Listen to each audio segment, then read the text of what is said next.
Despois dinos que temos que apurar. Mismo que non se van por un medio. Aí al lado. Miramos para atrás.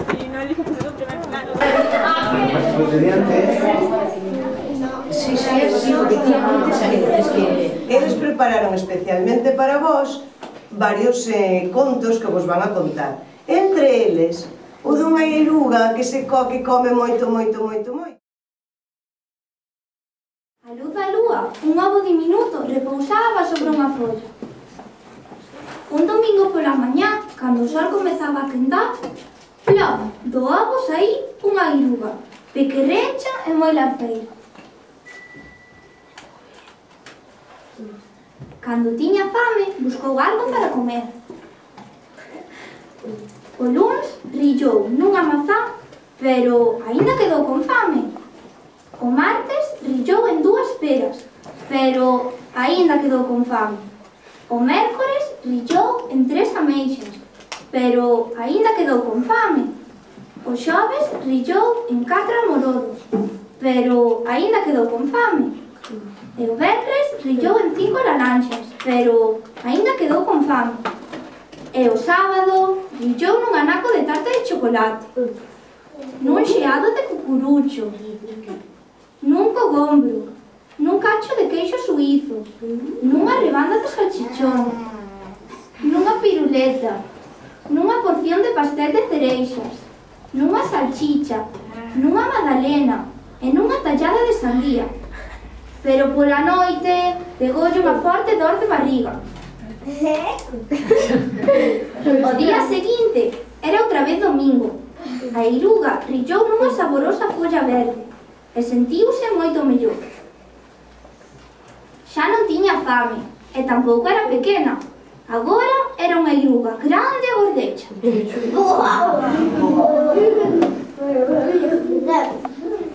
Teceu un cásulo ao seu redor e ficou dentro máis de 2 semanas. Despois furou o cásulo e saí polo buraco e apareceu convertida nunha fermosa bolboreta.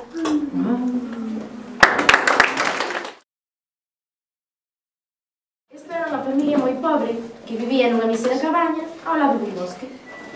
O pai era leñador, pero apenas tiña compradores e os seus fillos, Hansel e Gretel, comezaron a pasar fame. Entón, a nai decidiu que o mellor sería abandonarlos no bosque para ver se tiñan sorte e alguén lles daba de comer. O día seguinte, o pai deixounos sós no bosque dicíndolles que logo se iría recoller. Pero pasaba o tempo e... Papá non ven e a noite está a caer. Non te preocupes, irmanciño. Algo se nos ocurrirá. Pero pasaba o tempo e ninguén aparecía. E o medo que sentían uníase ao frío. Vámonos daqui, busquemos un sitio onde refuxiarnos. Camiñaban sen rumbo e cada vez estaban máis perdidos. Mira, irmanciña, ali ves unha luz. O mellor é unha casa. Ao chegar, descubriron que era unha casa, pero non era unha casa normal, senón que era de chocolate. Entón, comezaron a arrancar gelatinas e a comelos. Chamemos a porta, seguro que nos deixan entrar. E mañá volveremos a nosa casa, porque seguro que saben o camiño de volta. Pero o que os nenos non sabían era que nesa casa vivía unha bruxa malvada que comía nenos. Pasade, que aí fora vai moito frío. Podedes vos quentar o calor do lume mentras vos dou algo para comer. Os nenos, moi contentos, entraron detrás da bruxa. Como vos atrevedes a comer pedaciños da miña casa? Perdoen, é que tiñamos moita fame. Como castigo, a ti encerrareiche nunha gaiola e a ti pondreiche a barrer toda a casa e a preparar a comida para teu irmán para logo comelo.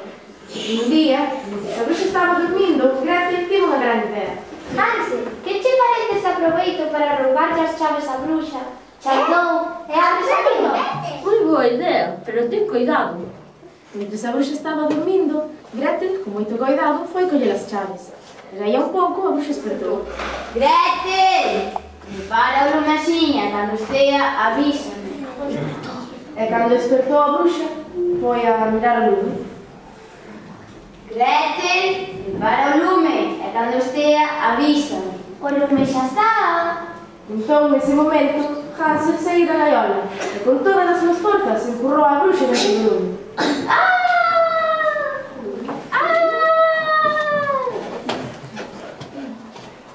Mira, aquí hai un cofre. Levémoslo. Está cheo de ouro. Colorín colorado, este conto está rematado.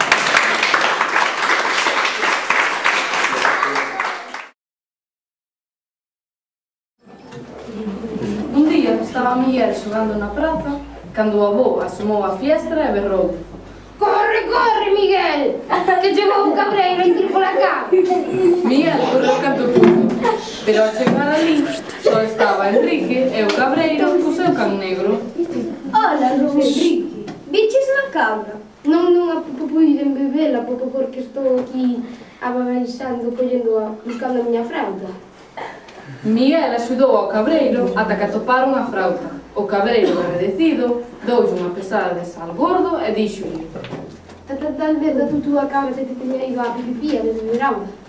Miguel correu canto puido, pero ao chegar ali só estaba a tía Xulia collendo crisantemos. Hola, tía Xulia, biches na cabra? Non puiden verme porque estou aquí agachada collendo flores. Miguel axudou a tía Xulia ata que tiveron un gran ramo. Tía Xulia, agradecida, repartiu con as flores e díxolle: Tal vez a túa cabra tiña ido á escola a comer erva do patio. Miguel correu canto puido, pero ao chegar ali só estaba don Valentín, o mestre. Hola, don Valentín, viu mi cabra? Non puiden vela porque estou aquí facendo contas. Miguel axudou a don Valentín ata que remataron as contas. O mestre, agradecido, regaloulle un libro de contos e díxolle: Tal vez a túa cabra tiña ido só a Portugal.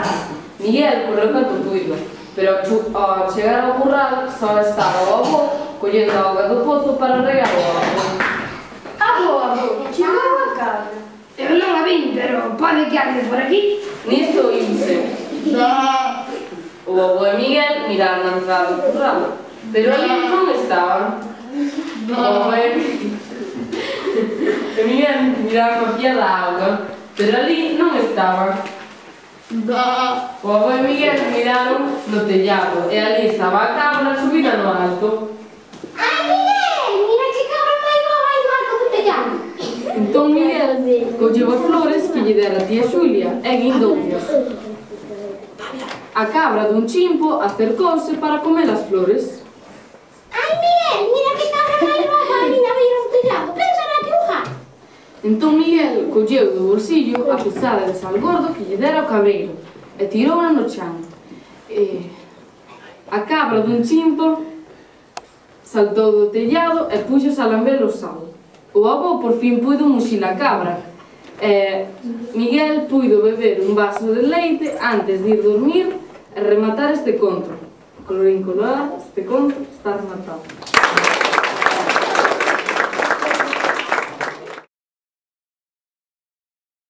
Eu vou vos contar o conto do gato sol. Como tedes aí un gatiño, e mirades por trás unhas chamas. Pois é a historia do gato sol. Esta historia tense contado dende hai moito tempo, de xeración en xeración, de avós a pais e de pais a fillos, e tamén de avós a netos. Avós, os vosos avós e as vosas avós contan vos contos? Pois este conto ten tantos anos porque pasou de moitos avós a moitos netos, avós a netos continuamente. Esta historia vende moi lonxe, do sur da Asia, dun país que lle chaman Vietnam. E un día dixolle a bella Joá, dixolle a Bruno, queres que che conto unha historia moi bella que me contaba a miña avó cando era pequena? E Bruno que lle dixo? Que sí, que quería saber de historias. Entón a bella Joá sorriu e empezou a contar esa historia do gato sol. Esa historia sucedeu nunha aldiña pequeniña, moi humilde, moi pobre, de campesiños, na que había, eso sí, xente moi alegre e xente moi boa. E entre toda a xente daquela aldea vivía este señor maior, este vello, que chamaban, era un ancián moi sabio, moi inteligente. Chamábase Bon Juan. Tamén ten un nome un pouco raro, que sí, Bon Juan.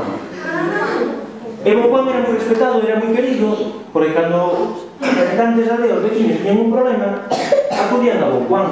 E Bon Juan sabía todo, tanto sabía que era o que lle ensinaba a estar, a fumar os nenos.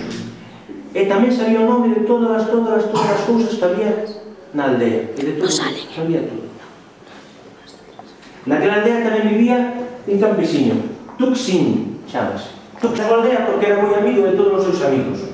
Era moi pobeciño, e gustaba de falar coa xente e todo o mundo quería. E tamén lle gustaba a parte da xente que lle podía gustar.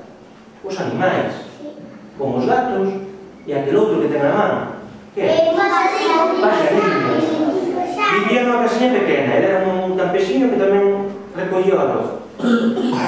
Vivía cerca da xungla, que había xelva moi grande, moi chea de maleza, de moitas plantas, de moitos animais, porque lle gustaba estar cerca dos animais, sobre todo os paxariños, que se viñan pousar a súa ventá todos os días a cantar. E se lle gustaba escoitalos cantar, vivía cerca do bosque. Pero unha noite, cando já tiña todo o pixama posto, se metera na cama, escoitou un gatiño que miañaba, triste. E el tivo pena. Ele levantouse da cama, as camas ali estaban así no chan, non como as camas, levantouse, puxo unha bata, porque facía un poquinho de frío, era primavera, meteuse no bosque, apartou a maleza, e foi buscando a orixe daquele miañar. E atopou no claro do bosque un gatiño, pequeniño, triste, con fame, e estaba soliño. E sabedes o que fixo? Colleu-no, e levou-no para a súa casa, colleu-no no colo, levou-no para a súa casa, e fixeronse moi amigos, e pasaron moito tempo juntos, deu-lle de comer, xogaban moito, compartían todos os xogos, e incluso compartían a comida, comían no mesmo prato, de tan amigos que eran. E, claro, chegou un momento que dixo, sabes como chamaba aquel gato? Que non me puxo? Pois non tiña nome, chamaba gato. O gato chamaba gato, un pouco raro, non? E dixo, bueno, se este meu amigo é moi importante para min, é das cousas que máis quero no mundo, hai que poñer un nome importante, bonito, para este gato tan fachendor, tan repoludo, tan bonito que teño. Un gato de cor laranja, un gato de Vietnam. Entón pensou que podía acudir a xunta Bon Juan para poñerlle o nome. Bon Juan, lembrades que era un vello que sabía moitas cousas? Pois entón dixo, vou ir a Bon Juan, a súa casa, e voulle pedir consello. E foi a casa de Bon Juan, puxo o gato, puxo o nombreiro, e ali foi, todo contento. Mirade que os sombreiros teñen no Vietnam. Coñecedes os sombreiros? E foi a casa de Bon Juan. E Bon Juan, cando veu chegar, quedou todo perdido. Logo, por que ves tú, e o teu amigo gato, por que vides a esta humilde casa a buscarme? Que queredes de min? E dixolle tú, eu quero poñerlle un nome novo ao meu gato. Eu chamolle gato, pero o gato non é un nome apropiado. Eu quero poñerlle un nome máis importante, moi importante, porque o gato para min é moi importante, é o meu mellor amigo. E quedou pensando, o vello, Bon Juan. Dixo, e como lle pensaxe poñer? E dixo, pois eu pensei poñer Sol. Que vos parece o nome para un gato? Un pouco raro tamén. E sabedes por qué? Porque dixo, o sol é moi importante, o sol é o que nos dá a vida, é o que fai medrar os alimentos, é o que poidamos recoller as colleitas de arroz, e cando chefa o branco nestes días, é o que me permite ir un sitio e dar un chapuzo onde vai, a praia. Entón quero poñer sol, porque o sol é moi importante para todos. E dixo o vello home, pois sol é un nome moi bonito, pero mira, máis forte que o sol son as nubes. E sabedes por que son máis fortes as nubes que o sol? Porque pode chover, pero sobre todo por unha cousa. Que pasa se as nubes se poñen antes do sol? Porque tapan o sol. Porque tapan o sol, e fan que desaparece o sol. Entón dixolle tú, é verdade, pois non lle vou poñer non lle vou poñer sol, vou lle poñer nube, porque as nubes son máis fortes que o sol. Mirade, o gato nube, un pouco gustamos ese nome para un gato? Se as nubes son tan fortes, pois poñemoslle nube. Pero dixolle Bon Juan, pero mira, máis fortes que as nubes é o vento. E sabedes por que o vento é máis forte que as nubes? Moi ben, porque se sopran moito, tan fortes que son capaces de levar as nubes dun lado para outro. Agora están en Xume, dentro de media hora están en Noia, e dentro de unha hora están moi longe. Dicen un sitio que estea moi longe. En Santiago de Compostela, que é moi longe. Entón puxelle O gato nube, o gato vento, puxo o nome de vento, pero dixo o vello, que trae? Máis forte que o vento, coñece unha cousa. Trono! Os tronos son moi fortes, pero non pensou no trono, pensou nos muros, nun muro. O muro, si lle dá moito vento, ronca. Pero os muros son moi fortes e moi sólidos, son eles os que paran o vento. Os muros poden ser máis fortes que o vento, porque o vento chega ali e xa non pasa. Entón dixo, bueno, voulle poñer o meu gato, voulle poñer de nome muro. Meu pai ten un muro grande hasta que chega a carretera. Mi madriña. E cando sopra o vento, o muro, que pasa co vento? Non se cae. Pois puxo, mira de tedes. O meu gato voulle chamar muro. É un nome un pouquinho raro, pero se o muro é máis forte que o vento, voulle poñer muro. Entón dixo Bon Juan outra vez, espera, pero máis forte que o muro, sabes unha cousa que son máis fortes que os muros? Os ratos. Os ratos porque morde moito. Porque morde moito o rato. E pode rillar todo, pode rillar a madeira. Pero desmantillar. Pero o máis que lle gusta máis rico é queso. É o queixo, pero rillan pouquinho a pouco, rillan a madeira, e rillan o muro, son capaces de rillar o muro e facer buratos para ter ali a súa casilla. Como de Tony Jerry. Como de Tony Jerry. Entón díxolle o neno, dixo Tuxín, pois a este gato voulle chamar rato. É un pouco raro chamar un gato rato, pero voulle chamar rato. Pero o propio...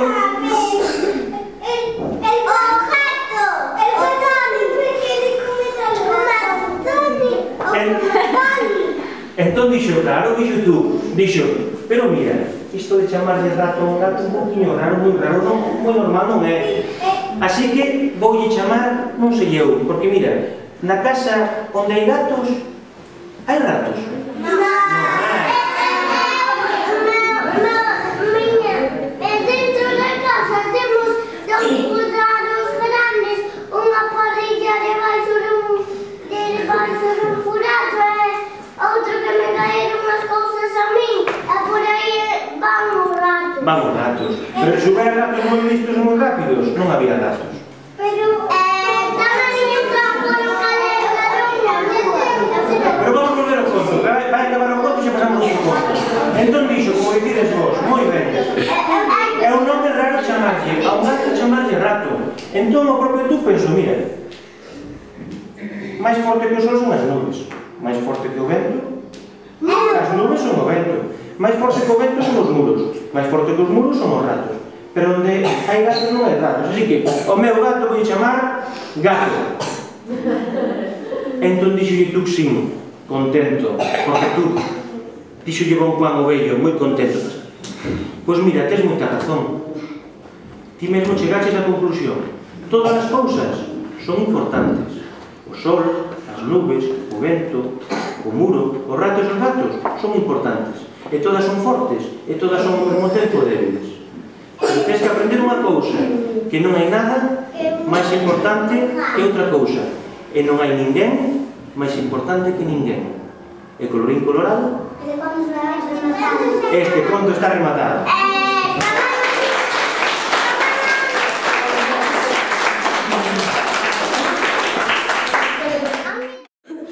E díxolle que polo camiño tuvera moito cuidado, porque lle podía sair un león. Un león. Que animal, que animal. Saca as crías aos compadres, o conto. Atención, atención, que a miña neta é un prodixio. Atención, é unha palabra máxica. Atención, que a miña neta é un prodixio. Oh. Están esperando que fagas algo que sorpresa e que noxo! Bravo!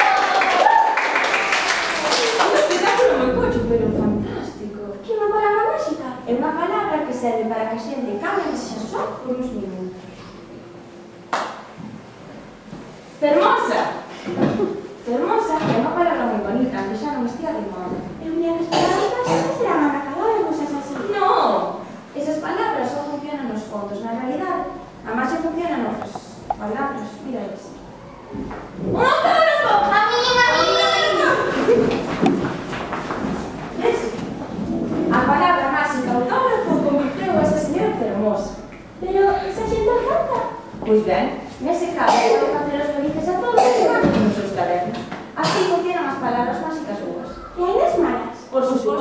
insultos fan que a xente se sinta mal e por iso non os uso.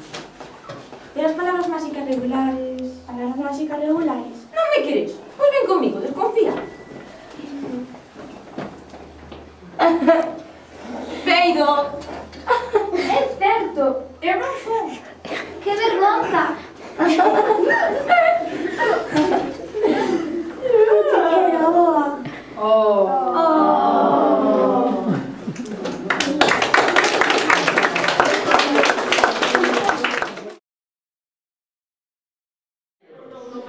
Sí, e pedirle contos na casa. Pasaron por detrás. Os que non estean paisamos. Miraría de cima. E pinturas para máis grandes. Que son o bueno, calquera. Dalle pinturas os que sean.